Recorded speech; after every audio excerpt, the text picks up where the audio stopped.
Hello दोस्तों, मैं दिलीप चौधरी आपका स्वागत करता हूं आपके अपने यूट्यूब चैनल नॉलेज जोन पर। आज के इस वीडियो में फ्रेंड्स हम लोग देखने वाले हैं सिंधु घाटी सभ्यता के कुछ महत्वपूर्ण क्वेश्चनों को। इसका जो थियरी पार्ट है उसको हम लोग पहले ही देख चुके हैं, तो उसका जो लिंक है वो डिस्क्रिप्शन में पड़ा हुआ है, वहाँ से जाके आप देख सकते हैं। अगर आप उसको देख लेंगे तो ये वीडियो आपको बहुत ज़्यादा समझ में आने वाला है, क्योंकि पूरा का पूरा थियरी हम लोग पहले ही डिस्कस कर चुके हैं। यहाँ पे केवल हम लोग क्वेश्चनों को करेंगे, वो भी क्वेश्चन का पूरा व्याख्या सहित, यानी व्याख्या भी हम यहाँ पे जैसे कि आप देख सकते हैं यहाँ व्याख्या भी किया हुआ है। और अन्य विकल्प क्यों गलत हैं, जो विकल्प हमारे पास अन्य बचते हैं, क्योंकि विकल्प तो एक ही सही होगा, बाकी 3 विकल्प गलत होंगे, तो उसके बारे में भी बताया जाएगा कि अन्य विकल्प क्यों गलत हैं आखिर। ठीक है ना। तो क्वेश्चन जितने भी हैं सारे के सारे इंपॉर्टेंट हैं और पूरा का पूरा व्याख्या सहित यहाँ पे लिखा गया है। ठीक है, तो वीडियो को आप लास्ट तक जरूर देखिएगा। फिलहाल सबसे पहला क्वेश्चन हमारा यहाँ पे है कि भारत में चांदी की उपलब्धता के प्राचीनतम साक्ष्य मिलते हैं। ठीक है ना।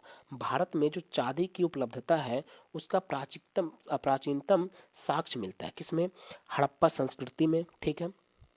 पश्चिमी भारत के ताम्र पाषाण संस्कृति में, उसके बाद वैदिक संहिताओं में, और लास्ट है हमारा चांदी के आहत सिक्के में। ठीक है ना। तो यहाँ से कौन सा हमारा विकल्प सही होगा? तो यहाँ पे हमारा जो सबसे पहला विकल्प आपको दिखाई दे रहा है हड़प्पा संस्कृति में, ये वाला विकल्प सही है। अब ये विकल्प क्यों सही है इसको भी हम लोग अभी देखने वाले हैं। ठीक है ना। तो भारत में जो चांदी की उपलब्धता है, उपलब्धता के प्राचीनतम जो साक्ष्य मिलते हैं वो हड़प्पा संस्कृति में मिलते हैं। तो पहला वाला हमारा ऑप्शन यहाँ से सही हो जाएगा। फिलहाल इसकी व्याख्या पे अगर हम चलें तो व्याख्या हम देख सकते हैं, यहाँ पे व्याख्या हेडिंग पड़ा हुआ है और इसको हम लोग देखें तो लिखा हुआ है कि भारत में चांदी की जो उपलब्धता के सबसे प्राचीनतम साक्ष्य हड़प्पा सभ्यता, ठीक है ना, जिसको हम लोग सिंधु घाटी सभ्यता भी कहते हैं, ठीक है ना, यहाँ से प्राप्त होता है। हड़प्पा संस्कृति की अगर बात करें तो ये 2500 से 1900 ईसा पूर्व की बात होती है। ठीक है ना। कि विभिन्न पुरातात्विक स्थलों जैसे मोहनजोदड़ो, हड़प्पा, कालीबंगा और धौलावीरा के खुदाई के दौरान चांदी के आभूषण, बर्तन और मुद्राएं पाई गई हैं। ठीक है ना। तो यहाँ पे जो ये आपको मुख्य रूप से दिखाई दे रहा है, ये कौन कौन से? मोहनजोदड़ो, हड़प्पा, कालीबंगा और धोलावीरा, यहाँ पे चांदी के साक्ष्य प्राप्त हुए थे। ठीक है ना। तो यहाँ से हम लोग कह सकते हैं मुख्य रूप से ये 4 हैं, तो इन चारों को आप ध्यान में रखिएगा। ठीक है। बाकी अगर हम नीचे यहाँ पे बात करें तो लिखा हुआ है कि हड़प्पा काल में चांदी के स्रोत। ठीक है ना। हड़प्पा, ये हेडिंग आपका पड़ गया यहाँ से, हड़प्पा काल में चांदी के स्रोत। ठीक है। हड़प्पा सभ्यता में चांदी का जो मुख्य स्रोत है या कहाँ कहाँ जो चांदी पाए गए थे, तो अफगानिस्तान में, ईरान में और कहाँ पे? राजस्थान में। ये क्वेश्चन आपसे बहुत बार पूछा गया कि जो चांदी जो मुख्यतः पाई गई है वो कहाँ पे? अफगानिस्तान में। ये आपको विकल्प में बहुत ज़्यादा मिलता है। ठीक है ना, अफगानिस्तान। ठीक है। तो इस पे आप देख लीजिएगा, अफगानिस्तान में, कहाँ पे? ईरान में और राजस्थान में। ठीक है। अभी देखिए यहाँ लिखा हुआ है कि अन्य विकल्प क्यों गलत है। ठीक है। अन्य विकल्प क्यों गलत है, अब देखिएगा ध्यान से, तो हमारे पास यहाँ विकल्प तो 4 थे, बाकी सही तो हमारा एक ही हुआ है जो कि पहला है। ठीक है ना। तो ये विकल्प क्यों गलत है इसके बारे में भी हम लोग देख लेते हैं। देखिए यहाँ पे दूसरा विकल्प है पश्चिमी भारत की ताम्र पाषाण संस्कृति में। अब ये विकल्प क्यों गलत है, ध्यान दीजिएगा यहाँ पे क्या चीज़ें मिलती हैं। देखिए अगर हम लोग पश्चिमी भारत की ताम्र पाषाण संस्कृति की बात करें, ठीक है ना, तो यहाँ पे कांसा, ठीक है, कांसा और तांबा मुख्य रूप से पाया गया है। देखिएगा ध्यान से, कांसा और तांबा ये मुख्य रूप से पाया गया है। चांदी उतना मुख्य रूप से नहीं पाया गया, तो इसलिए हम लोग चांदी की बात यहाँ पे आया था तो इसको गलत कर दिए हैं। ठीक है ना। तो अगर बाय द वे आपसे क्वेश्चन पूछा जाता है तांबे और कांसे के बारे में, तो आप इसको टिक करके बिल्कुल चल सकते हैं, इसको सही कर सकते हैं, बट चांदी के लिए ये ऑप्शन सही नहीं होगा। ठीक है। अगर हम लोग ऑप्शन सी की बात करें कि ये क्यों गलत था, तो लिखिएगा यहाँ पे लिखा है वैदिक संहिताओं में, तो वैदिक ग्रंथों में चांदी का उल्लेख मिलता है, ये तो सही है, लेकिन इसका प्रयोग जो है वो व्यापक रूप से बाद में काल में हुआ। अब ध्यान से इसको समझ लीजिएगा, जो हमारे वैदिक ग्रंथ है ना, वैदिक ग्रंथ, वहाँ पे चांदी का उल्लेख है, ठीक है ना, लेकिन अगर इसकी प्रयोग की बात करें तो प्रयोग इसका बाद में किया गया। ठीक है ना। इसका प्रयोग बाद में किया गया, हालांकि इसका उल्लेख पहले ही था लेकिन प्रयोग बाद में किया गया, और क्वेश्चन में हमसे प्रयोग की बात पूछ रहा है। ठीक है ना। तो इसलिए ये भी ऑप्शन गलत हो जाएगा। अगर हम चांदी के आहत सिक्के की बात करें, ठीक है ना, तो देखिएगा लिखा है आहत सिक्के के मुख्य रूप से महाजनपद काल में ये उभर के आया, और महाजनपद काल आपका ये जो आपका महाजनपद काल है ये सिंधु सभ्यता के बाद में हुआ था, ठीक है ना। तो इसलिए ये भी बाद में हुआ। तो सबसे पहले की बात कर लिया जाए तो हमारा पहला वाला ऑप्शन जो यहाँ पे था हड़प्पा सभ्यता, ये सही हो जाएगा, ठीक है ना। जो चांदी की आहत सिक्के की बात की गई है ये महाजनपद काल में आया, जो कि इसके बाद आया था, ठीक है। तो इसलिए हमारा पहला वाला ऑप्शन सही हो जाएगा, ठीक है। चलिए, जो यहाँ पे हमारे पास अन्य विकल्प थे हम लोग इसको भी देख के चल चुके हैं, तो इसलिए आपका एक ही क्वेश्चन में बहुत सारे डाउट क्लियर होते जाएंगे, ठीक है। चलिए नेक्स्ट पे हम लोग चलेंगे।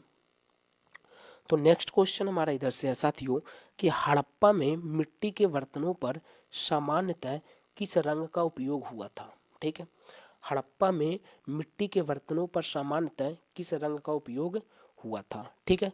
तो यहाँ से सही जवाब है लाल, ठीक है ना। यहाँ से सही जवाब है लाल रंग का प्रयोग किया गया था, लाल रंग का उपयोग किया गया था, ठीक है ना। देखिए अभी इसकी व्याख्या पे हम लोग बात करेंगे। तो व्याख्या देखिएगा, लिखा हुआ है कि हड़प्पा सभ्यता में लाल रंग की मिट्टी के बर्तनों का सबसे अधिक उपयोग किया गया था। तो लाल रंग के जो मिट्टी के बर्तन हुए थे उसका सबसे ज़्यादा उपयोग किया गया था। इन बर्तनों पर काले रंग की ज्यामितीय आकृति, पशु पक्षी और पत्तियों की चित्र बनाई जाते थे। अब इसको बात को ध्यान से समझिएगा। अगर हम बात करें कि लाल रंग की, तो लाल रंग के मिट्टी के बर्तनों का उपयोग किया गया था, लेकिन जो इस पे चित्रकलाएं कलाएं बनाई जाती थी, जो चित्र बनाया जाता था, चाहे वो पशु का हो, चाहे पक्षी का हो, चाहे पत्तियों का हो, तो वो अक्सर काले रंग से बनाया जाता था। तो यहाँ पे आपको थोड़ा सा कंफ्यूज कर सकता है क्वेश्चन, ठीक है ना।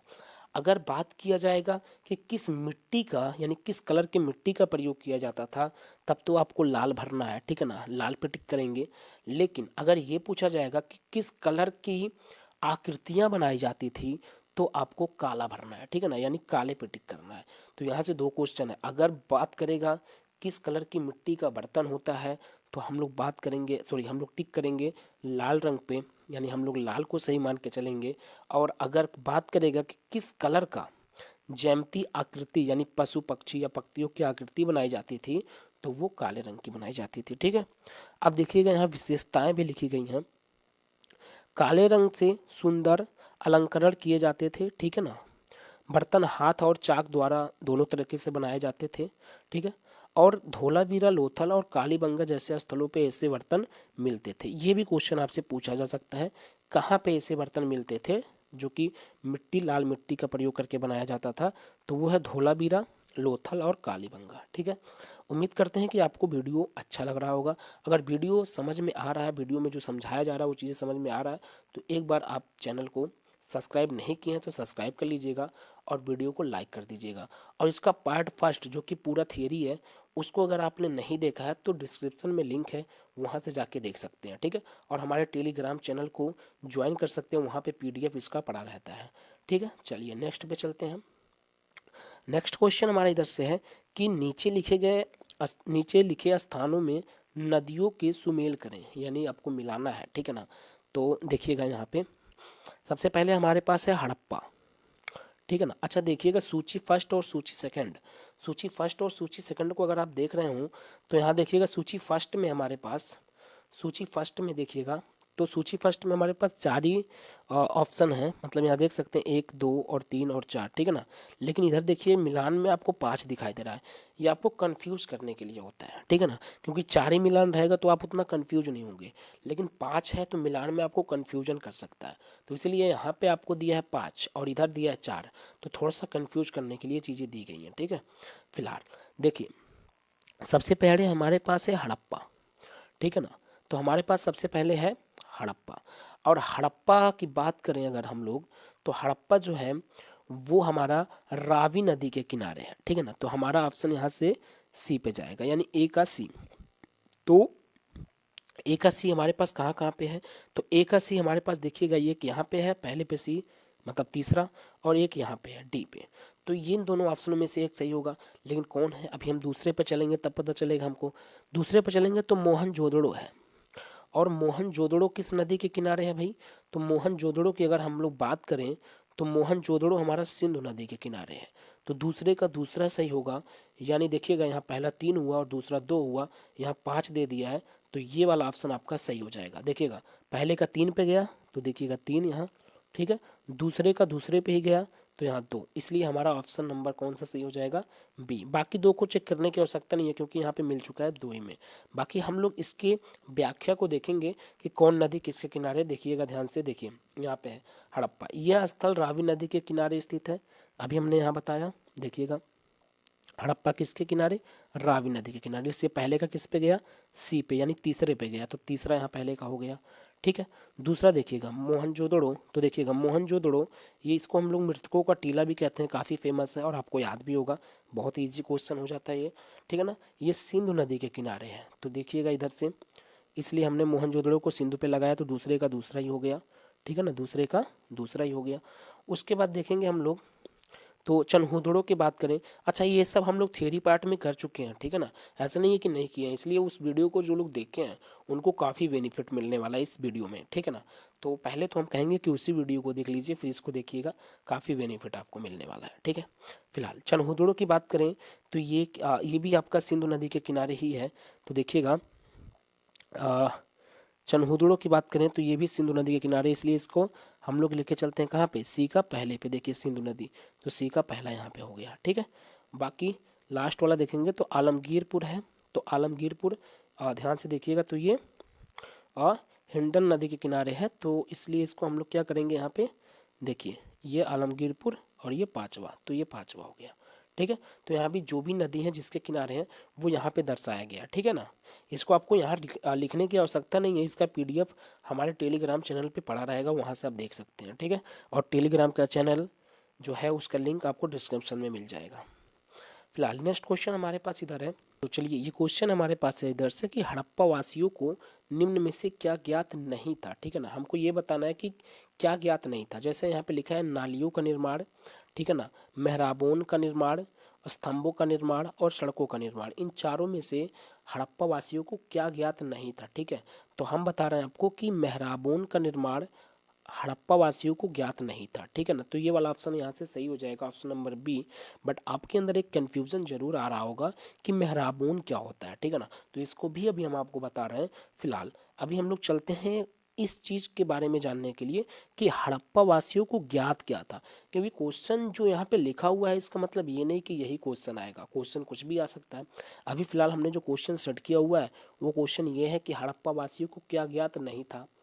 ऐसा भी क्वेश्चन बन सकता है कि हड़प्पा वासियों को क्या ज्ञात था, तो ऐसे कुछ भी क्वेश्चन बनाया जा सकता है। इसलिए हमने पूरा का पूरा सेटअप जो तैयार किए हैं कि वहाँ से बाहर क्वेश्चन ना आने पाए। ठीक है, तो फिलहाल देखिए अभी हम लोग जो बात करेंगे ना वो ये बात करेंगे कि हड़प्पा वासियों को क्या ज्ञात था, फिर हड़प्पा वासियों को क्या ज्ञात नहीं था उसके बारे में भी जानेंगे। तो फिलहाल पहले हम लोग ये देखेंगे कि हड़प्पा वासियों को क्या ज्ञात था। देखिए यहाँ ऑप्शन में देखिएगा तो ऑप्शन में आपके पास है नालियों का निर्माण, ये हड़प्पा वासियों को ज्ञात था। देखिएगा यहाँ पे, देखिए नालियों का निर्माण, ठीक है, क्या ज्ञात था, हमने हेडिंग यहाँ डाल दिया है। तो यहाँ लिखिएगा, लिखा हुआ है कि हड़प्पा वासियों की सबसे महत्वपूर्ण विशेषता उनकी उन्नत जल निकासी व्यवस्था थी। ठीक है ना, तो ध्यान से देखिएगा कि यहाँ पे लिखा हुआ कि हड़प्पा वासियों की सबसे जो महत्वपूर्ण विशेषता थी उनकी उन्नत जल निकासी, यानी वो लोग नालियाँ बनाते थे। ठीक है ना, नालियाँ बना करके वहाँ से जल को निकालते थे, जैसा कि आज भी बनता है, नालियों के द्वारा जल बाहर जाता है। ठीक है ना, तो ये नालियों का निर्माण उनको ज्ञात था, वो नालियों की सहायता से जल को निकासी कराते थे, यानी बाहर निकालते थे, तो नालियों का निर्माण उनको ज्ञात था। सड़कों के निर्माण की बात कर लेते हैं, तो सड़कों का निर्माण भी उनको ज्ञात है। यहाँ देखिएगा लिखा हुआ है कि नगरों की सड़कों की योजना ग्रिड प्रणाली पर आधारित थी जो सीधी और चौड़ी थी। ठीक है ना, तो ये भी आपको यहाँ से ध्यान में रखना होगा। ये क्वेश्चन बन सकता है कि किस योजना पे आधारित था, तो ध्यान दीजिएगा यहाँ पे ग्रिड योजना पे। ठीक है, स्तंभों के निर्माण की बात करें तो कुछ संरचनाओं में लकड़ी और पत्थर के स्तंभों का भी उपयोग ये लोग किया करते थे। तो तीन चीज़ों का यहाँ पे आप देख सकते हैं, नालियों का निर्माण, सड़कों का निर्माण और स्तंभों का निर्माण, इन तीनों के बारे में इनको ज्ञात था। देखिए नालियों का निर्माण, स्तंभों का निर्माण और सड़कों का निर्माण, इन तीनों के बारे में उनको ज्ञात था। तो ये वाले ऑप्शन हमारे क्या हो जाएंगे भाई, गलत हो जाएंगे, क्योंकि हमको वो बताना जिसके बारे में उनको जानकारी नहीं थी। तो मेहराबून के बारे में उनको जानकारी नहीं थी। ठीक है ना, तो ये ऑप्शन आपको सही हो जाएगा। बट मेहराबून होता क्या है, चलिए इसको भी जानते हैं। देखिए यहाँ पे है ना, क्या ज्ञात नहीं था। ठीक है ना, यहाँ हमने हेडिंग डाल दिया है, क्या ज्ञात नहीं था। ये क्या था, क्या ज्ञात था। जो ज्ञात था वो हमने इधर देख लिया, क्या ज्ञात नहीं था, तो मेहराबों का निर्माण उनको ज्ञात नहीं था, ठीक है ना। अब मेहराबों क्या होता है, यहाँ लिखा हुआ है कि हड़प्पा वासियों की सच्चे मेहराब बनाने की तकनीक नहीं आती थी, उनको मेहराब बनाने की तकनीक नहीं आती थी। ये क्या होता है, ये भवन निर्माण के लिए त्रिभुजाकार प्रवेश द्वार होता है, लकड़ी सपाट छत प्रणाली का उपयोग करते हैं, और मेहराब का विकास बाद में मौर्य और गुप्त काल में भी हुआ है, ठीक है ना। तो इसका विकास जो है वो बाद में मौर्य और गुप्त काल में भी हुआ है। अब इसकी आकृति मैं आपको दिखाना चाहूँगा इधर दूसरे वाले पेज पे, यहाँ देखिएगा वही चीज़ यहाँ भी लिखा हुआ है, ठीक है ना। ये आकृति आपको है, आप ऐसी आकृति जरूर देखे होंगे, या इसकी बात कर लेते हैं, ये आकृति, ठीक है ना। ये आकृति आप जरूर देखे होंगे। ये ईंट और पत्थर से मिला के ये बनता है, ठीक है ना। जैसे कि यहाँ पे ईंट दिखाई दिया, और प्राचीन काल में पत्थर का भी प्रयोग किया करते थे, ठीक है। तो ईंट और पत्थर का निर्माण प्रयोग करके इसको बनाया जाता है। फिलहाल ये एक प्रकार का प्रवेश द्वार होता है, देखिए यहाँ पे ये एक प्रकार का क्या होता है, प्रवेश द्वार होता है, जिसकी आकृति कुछ ऐसे होता है, ऐसे, ठीक है ना, ऐसे होता है, जैसे यहाँ पे आप देख सकते हैं, ठीक है। तो इसी को क्या बोलते हैं, मेहराबून, ठीक है, या मेहराब, ठीक है। तो इस बात को ध्यान रखिएगा, इसके बारे में उनको जानकारी नहीं था, ठीक है। चलिए नेक्स्ट क्वेश्चन पे हम लोग चलेंगे। नेक्स्ट क्वेश्चन हमारे इधर से है, तो ये क्वेश्चन है कि मूर्ति पूजा का आरंभ कब से माना जाता है। मूर्ति पूजा का आरंभ कब से माना जाता है, तो इसका सही जवाब है ऑप्शन नंबर ए, पूर्व आर्य, यानी आर्यों से पूर्व, ठीक है ना। तो इसकी व्याख्या पे अगर हम लोग चलें तो व्याख्या आप देख सकते हैं, लिखा है मूर्ति पूजा का आरंभ पूर्व आर्य काल से माना जाता है, ठीक है ना। तो ऑप्शन नंबर ए इसलिए सही हो गया, यानी इससे पहले कि आर्य लोग भारत में आए, हड़प्पा सभ्यता में मातृ देवी की मूर्तियां और विभिन्न प्राकृतिक शक्तियों की पूजा प्रमाण मिलते हैं, ठीक है ना। तो ये पूर्व आर्य काल से माना जाता है, ठीक है, इस बात को ध्यान रखिएगा। पूर्व आर्य काल क्या है देखिएगा, हड़प्पा संस्कृति यानी सिंधु घाटी सभ्यता में मूर्ति की पूजा की प्रथा थी, ठीक है ना। यानी सिंधु घाटी सभ्यता या हड़प्पा सभ्यता की बात करें हम लोग, तो मूर्ति की पूजा हुआ करता था पहले भी, ठीक है। हड़प्पा सभ्यता में मातृ देवी और अन्य देवी देवताओं की भी मूर्तियां पाई गई हैं। तो पूजा पाठ हमारा आर्य आर्य से पहले भी होता था, हड़प्पा सभ्यता से ही मूर्ति पूजा हुआ करता था, इस बात को ध्यान में रखेंगे, ठीक है। चलिए नेक्स्ट क्वेश्चन हमारे पास है कि, तो ये क्वेश्चन है साथियों कि हड़प्पा निम्नलिखित में से किस सभ्यता से संबंधित है। हड़प्पा जो है वो निम्नलिखित में से किस सभ्यता से संबंधित है। तो पहला ऑप्शन है हमारे पास सुमेरियन सभ्यता, तो ये ऑप्शन आपका गलत है, सुमेरियन सभ्यता से संबंधित नहीं है हड़प्पा। हड़प्पा जो है वो सिंधु घाटी सभ्यता से संबंधित है, ठीक है ना। तो आपका ऑप्शन नंबर बी यहाँ से सही हो जाएगा। बाकी हमारे पास और भी है, ये भी ऑप्शन आपके गलत है। अब गलत क्यों है इसको भी हम लोग जानेंगे। देखिए यहाँ पे लिखा हुआ है कि हड़प्पा सभ्यता सिंधु नदी के किनारे विकसित है, इसलिए इसे सिंधु घाटी सभ्यता कहते हैं, ठीक है। हड़प्पा सभ्यता नगर नियोजन, अभी हमने बताया, जल निकासी व्यवस्था, बर्तन, मूर्तियाँ और लेखन सभी सिंधु घाटी सभ्यता से संबंधित हैं, इस बात को ध्यान रखिएगा। अब ये क्वेश्चन आपका जो यहाँ पे बना है ना, ये केवल हड़प्पा के लिए बना है कि हड़प्पा निम्नलिखित में से किससे संबंधित है। हमने बताया सिंधु घाटी सभ्यता से संबंधित है, बट क्वेश्चन में और भी आपसे पूछ सकता है, जैसे नगर नियोजन, जल निकासी, उसके बाद बर्तन, मूर्तियों और लेखन, ये सभी सिंधु घाटी सभ्यता से संबंधित है। तो कोई भी आपसे पूछा जा सकता है, ठीक है। तो इस बात को ध्यान रखिएगा। तो इसलिए हमारा ऑप्शन नंबर बी यहाँ से सही है। फिलहाल अन्य विकल्प हमारे क्यों नहीं सही हैं इसको भी हम लोग जान लेते हैं। जैसा कि हमारे पास विकल्प नंबर पहला है सुमेरियन सभ्यता, तो सुमेरियन सभ्यता की बात करें तो ये मेसोपोटामिया क्षेत्र, जिसे वर्तमान में इराक कहते हैं, से थी, हड़प्पा से नहीं, ठीक है ना। तो यहाँ पे क्वेश्चन है, मतलब यहाँ पे लिखा हुआ है कि जो सुमेरियन सभ्यता थी वो मेसोपोटामिया क्षेत्र से संबंधित था, वो हड़प्पा से संबंधित नहीं था, ठीक है। अगर हम वैदिक सभ्यता की बात करें तो ये हड़प्पा सभ्यता के बाद आई थी, ठीक है ना, ये हड़प्पा सभ्यता के बाद आई थी, तो हड़प्पा से संबंधित होने का कोई चांस ही नहीं है क्योंकि उसके बाद आया था। अगर हम लोग बात करें मेसोपोटामिया सभ्यता की, तो ये भी सुमेर और अन्य नगरों के पास थी, लेकिन हड़प्पा से बिल्कुल अलग था, ठीक है। तो कहीं भी हड़प्पा से इसका ज्वाइंट नहीं था, तो इसलिए ये तीनों के तीनों ऑप्शन हमारे सही नहीं होंगे। ऑप्शन नंबर हमारा बी सही है, सिंधु घाटी सभ्यता। ठीक है, चलिए नेक्स्ट। चलिए यहाँ पे लिखा हुआ है कि हड़प्पा संस्कृति से प्राप्त हुई मोहरों पर निम्न में से किस पशु का अंकन नहीं है, अंकन नहीं है। तो कौन से पशु का अंकन नहीं है, कौन सा पशु? तो यहाँ पे देखिएगा, हड़प्पा संस्कृति से प्राप्त मोहरों पर निम्न में से किस पशु का अंकन नहीं है। तो इसका सही जवाब है साथियों, गाय। अब ये क्वेश्चन जो है ना, ये बहुत लोगों को कंफ्यूज करेगा। क्यों? क्योंकि हड़प्पा संस्कृति में गाय का जिक्र है, गाय के बारे में लोग जानते थे। बट यहाँ क्वेश्चन क्या है? क्वेश्चन है कि हड़प्पा संस्कृति से प्राप्त हुई मोहरों पर निम्न में से किस पशु का अंकन नहीं है। मुहरों पर, इस चीज़ को ध्यान रखना, मुहरों पर गाय का अंकन नहीं है।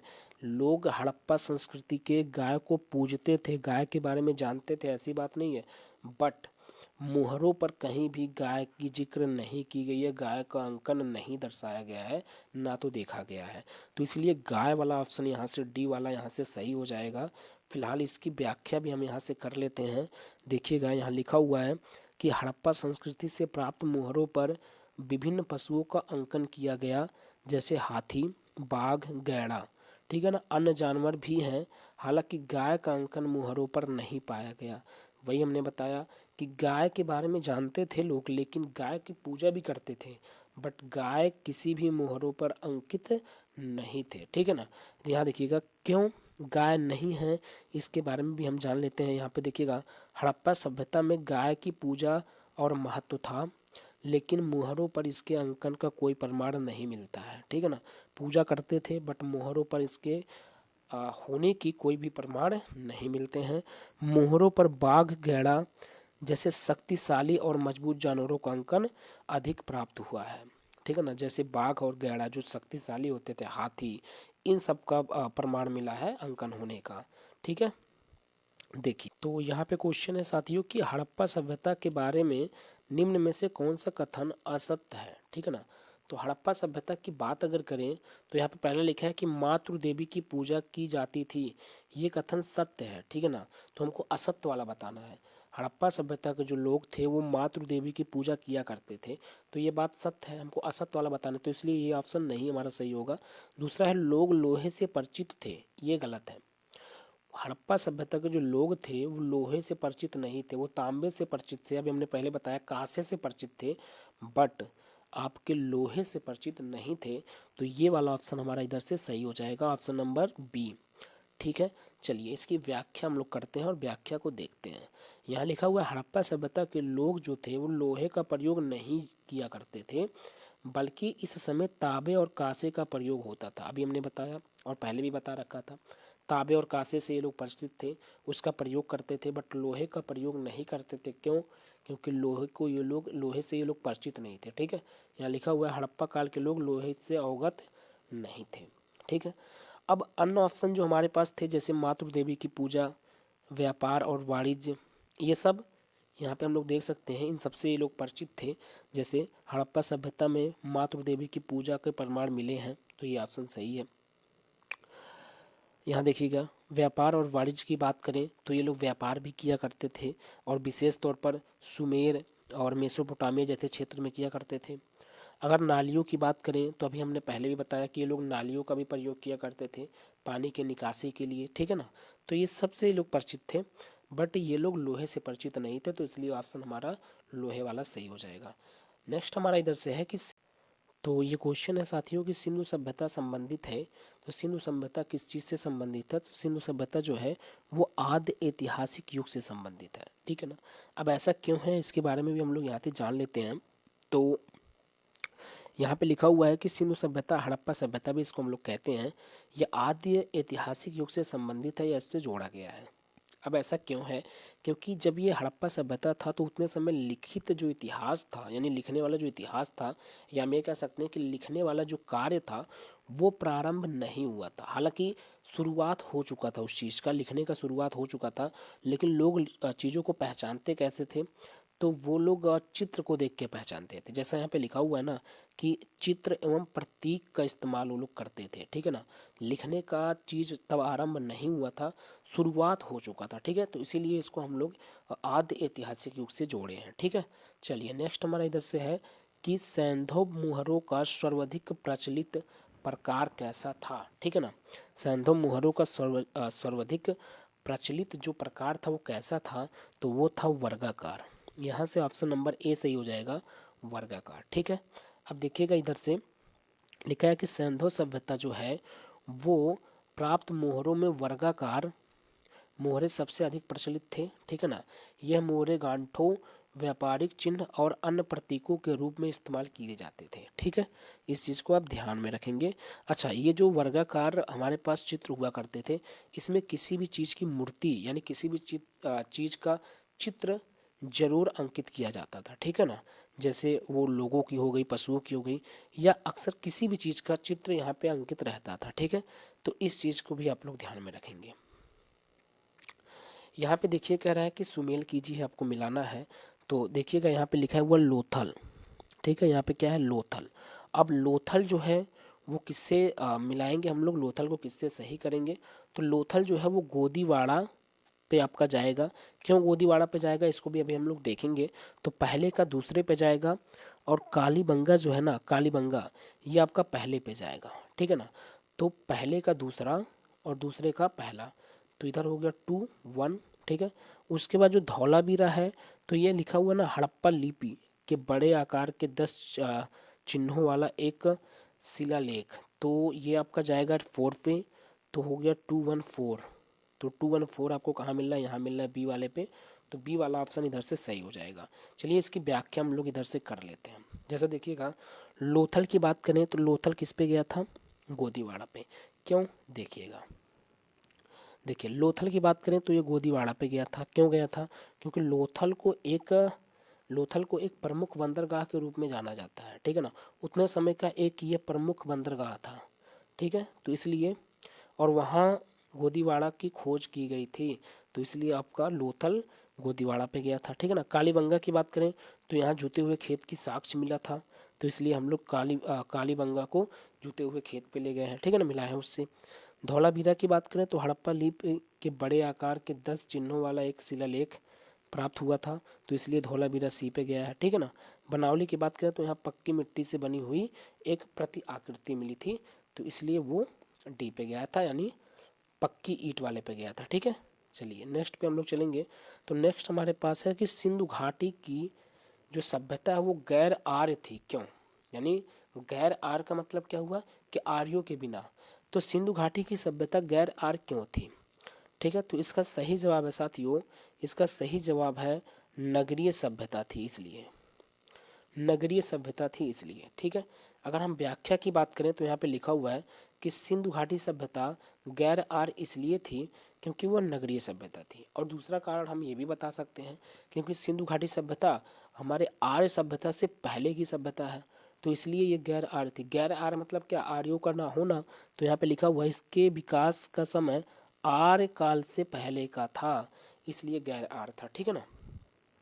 इस सभ्यता में ये चीज़ें हमने पहले भी बता रखा है, उन्नत जल नियोजन, जल निकासी प्रणाली, ठीक है, ये सारी चीज़ें हमने बता रखा है। तो फिर से हम इस चीज़ को नहीं बता रहे हैं, ठीक है ना। ये सिंधु घाटी सभ्यता में सारी चीज़ें हुई थी, जैसे जल की निकासी के लिए और जल नियोजन के लिए, ठीक है ना। तो सारी चीज़ें बताई गई हैं। नेक्स्ट क्वेश्चन पे अगर हम लोग चलें तो नेक्स्ट क्वेश्चन हमारे इधर से है कि निम्न में से सबसे पहले, ठीक है ना, निम्न में से सबसे पहले किसने यह विचार व्यक्त किया था कि आर्यों ने भारत में पश्चिमोत्तर से प्रवेश किया था और हड़प्पा संस्कृति को नष्ट किया, ये किसने बताया था, ठीक है ना। तो आपका सही जवाब है व्हीलर एंड गार्डन चाइल्ड, ठीक है ना, व्हीलर एंड गार्डन चाइल्ड, ठीक है ना। इनका ये कथन था कि जो आर्य थे, ठीक है ना, वो भारत में पश्चिमोत्तर, ठीक है ना, यानी पश्चिम और उत्तर के बीच में जो मैदान होता है, क्षेत्र होता है, पश्चिम उत्तर से प्रवेश किए थे और हड़प्पा संस्कृति को नष्ट किए थे। ये इनका कहना था, किनका, व्हीलर एंड गार्डनर का, ठीक है। अब देखिएगा व्याख्या की बात करें तो यहाँ लिखा है व्हीलर एंड गार्डन चाइल्ड ने सबसे पहले यह विचार व्यक्त किया था कि आर्य जो है वो भारत के पश्चिम उत्तर से प्रवेश किए थे और इन्होंने हड़प्पा संस्कृति को नष्ट किया था, ये उनका कहना था। यह दृष्टिकोण 19वीं सदी के अंत में और 20वीं सदी के शुरुआत में लोकप्रिय था। ठीक है, जब यह विचार किया गया तो आर्य आक्रमणकारी थे, उन्होंने हड़प्पा संस्कृति को नष्ट किया या विनाश किया। ठीक है, क्या कहा था देखिएगा, आर्य भारत में पश्चिम उत्तर से आए और उन्होंने हड़प्पा सभ्यता को नष्ट किया, ये तो हमने पहले भी बता दिया। हालांकि यह विचार क्या हुआ, विवाद में आ गया। ये विचार जो उन्होंने बोला था ये विवादित हो गया। क्यों? क्योंकि जो शोधो लोग थे उन्होंने कहा कि ऐसा नहीं है, उन्होंने ये सिद्ध किया कि ऐसा नहीं है। ठीक है ना, हड़प्पा संस्कृति का अंत जो है वो प्राकृतिक कारणों के कारण हुआ है। शोधो लोग जो थे, ठीक है ना, शोधो जो थे इनका कहना था कि जो यहाँ पे व्हीलर एंड गार्डन चाइल्ड बोल रहे हैं कि हड़प्पा वासियों का जो नष्ट किए थे वो आर्य लोग किए थे, तो ऐसा नहीं है, उन्होंने ऐसा सिद्ध भी किया था। ठीक है ना, तो शोधों का ये कहना था कि उन्होंने ये सिद्ध किया कि हड़प्पा वासियों का जो पतन हुआ, जो नष्ट हुए, वो प्राकृतिक कारणों के कारण हुए हैं। ठीक है ना, ऐसा कोई भी आक्रमण उनके ऊपर नहीं किया गया था। ठीक है, इसलिए विवादित भी हो गया था। ठीक है, तो इसके बाद हम लोग नेक्स्ट क्वेश्चन पे चलेंगे। तो नेक्स्ट क्वेश्चन हमारे पास इधर है कि निम्नलिखित में से कौन सा एक हड़प्पा का बंदरगाह है। तो इस चीज़ को अभी हम लोग पढ़ के आ रहे हैं, लोथल। ठीक है ना, अभी जस्ट पढ़ के आ रहे हैं।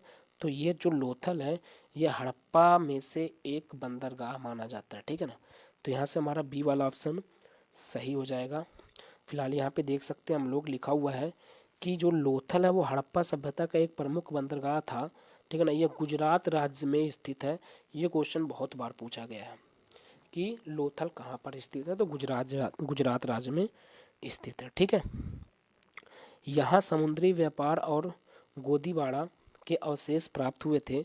लोथल को एक प्रमुख व्यापारिक केंद्र के रूप में भी जाना जाता है। ठीक है, जहाँ से व्यापारिक गतिविधियाँ विशेष रूप से समुद्री व्यापार आयोजित की जाती थी। ठीक है, देखिए लोथल का प्रमुख आकर्षण वहाँ का गोदीवाड़ा था, जो जहाज़ों के ठहरने और व्यापार के लिए इस्तेमाल किए जाता था। ठीक है, यहाँ से मिट्टी के बर्तन, जवाहरात, गहनों और अन्य सामानों का व्यापार भी होता था। ठीक है, तो इस चीज़ को भी आप लोग यहाँ से ध्यान में रखेंगे। नेक्स्ट हमारे पास है इधर से, तो यहाँ पे क्वेश्चन है साथियों कि निम्न में से किस हड़प्पा कालीन स्थल से हल का टेराकोटा प्राप्त हुआ था। ठीक है, तो हल का टेराकोटा कहाँ से प्राप्त हुआ था, तो ये प्राप्त हुआ था बनावली से। कहाँ से? बनावली से। तो अब इसके बारे में हम लोग जान लेते हैं। देखिएगा, अच्छा हल का टेराकोटा का क्या मतलब होता है, ये मिट्टी की एक बनी हुई प्रति आकृति होती है, प्रतिकृति होती है। ठीक है, बनावली से प्राप्त हल की प्रतिकृति यह दर्शाती है कि यहाँ के लोग जो थे वो कृषि पर आधारित थे। तो इस बात को आप लोग ध्यान में रखिएगा। ठीक है, चलिए नेक्स्ट क्वेश्चन हम लोग देखते हैं। तो यहाँ पे क्वेश्चन है साथियों कि निम्नलिखित में से कौन सी, ठीक है ना, कौन सा सिंधु घाटी की सभ्यता से संबंधित स्थल नहीं है। ठीक है ना, तो निम्नलिखित में से कौन सी जो स्थल है वो सिंधु घाटी सभ्यता से संबंधित नहीं है। देखिएगा, कालीबंगन जो है या कालीबंगा जो है वो सिंधु घाटी सभ्यता से संबंधित है, इसके बारे में कोई भी बताने की आवश्यकता नहीं है। ठीक है ना, तो ये तो ऑप्शन आपका सही हो जाएगा, मतलब या संबंधित नहीं हमको बताना है, तो ये ऑप्शन आपका सही नहीं होगा, ये संबंधित है। रोपड़ ये भी संबंधित है, तो ये भी ऑप्शन सही नहीं होगा। पाटलिपुत्र ये आपका सिंधु घाटी सभ्यता से संबंधित नहीं है, तो ये वाला ऑप्शन आपका सही हो जाएगा इधर से। ठीक है, चलिए इसकी व्याख्या हम लोग यहाँ से करते हैं। तो यहाँ पे देखिएगा लिखा हुआ है पाटलिपुत्र, जिसको वर्तमान में हम लोग पटना भी कहते हैं, सिंधु घाटी की सभ्यता से संबंधित नहीं है। ठीक है, पाटलिपुत्र मौर्य साम्राज्य का प्रमुख नगर था और यह सिंधु घाटी सभ्यता के समय के बाद का था। ठीक है, सिंधु घाटी की सभ्यता के प्रमुख स्थल जो हैं वो कालीबंगन है, रोपड़ है, लोथल है। ठीक है ना, जो सभी उन प्राचीन सभ्यता का हिस्सा थे। सिंधु घाटी सभ्यता के जो प्रमुख स्थल हैं जैसे लोथल, कालीबंगन, रोपड़। ठीक है, तो इसके बारे में हमने पहले भी बता रखा हुआ है। नेक्स्ट हमारा इधर से है कि भारत में हड़प्पा का वृहद स्थल है कौन सा? राखी गढ़ी। ठीक है ना, कौन सा? राखी गढ़ी। फिलहाल यहाँ पे हम लोग देख सकते हैं लिखा हुआ है कि राखी गढ़ी भारत में हड़प्पा सभ्यता का एक वृहद स्थल है जो हरियाणा राज्य में स्थित है। तो ये भी आप ध्यान में रखिएगा, किस राज्य में? हरियाणा राज्य में। यह स्थल हड़प्पा सभ्यता के महत्वपूर्ण और बड़े स्थलों में से एक है माना जाता है। राखीगढ़ी को हड़प्पा संस्कृति के प्रमुख केंद्र के रूप में भी जाना जाता है, जहां से महत्वपूर्ण पुरातात्विक खोजें हुई हैं। राखीगढ़ी के महत्व को यहाँ पे हम लोग थोड़ा सा समझ लेते हैं। लिखा हुआ कि राखीगढ़ी में विशाल नगरों के अवशेष मिले हैं, जो हड़प्पा सभ्यता की उन्नत योजना और जीवन शैली को दर्शाते हैं। यहाँ मिट्टी के बर्तन, मूर्तियाँ और आधुनिक नगर योजना के संकेत मिले हैं, जो हड़प्पा संस्कृति के उत्कृष्टता को बढ़ाते हैं। ठीक है, तो इस सब सारी चीज़ों को हम लोग ध्यान में रखेंगे। नेक्स्ट हमारे पास इधर है क्वेश्चन कि भारत का सबसे बड़ा हड़प्पन पुरास्थल है। तो अब ये क्वेश्चन और ये क्वेश्चन एक ही है, ठीक है ना। ये क्वेश्चन और ये क्वेश्चन एक ही है, थोड़ा सा लिखने का जो नज़रिया उसको बदल दिया गया है। तो फिलहाल इसका भी जो सही जवाब है वो है आपका राखीगढ़ी, ठीक है ना। बाकी जो आपके पास इधर अन्य में व्याख्या था, इसको आप वही याद कर लीजिएगा। तो यहाँ भी राखीगढ़ी के बारे में ही है, तो राखीगढ़ी यहाँ से भी सही हो जाएगा, ठीक है। तो आज के लिए बस इतना ही, फिर मिलेंगे अगले वीडियो में। तब तक के लिए धन्यवाद, थैंक यू वेरी मच।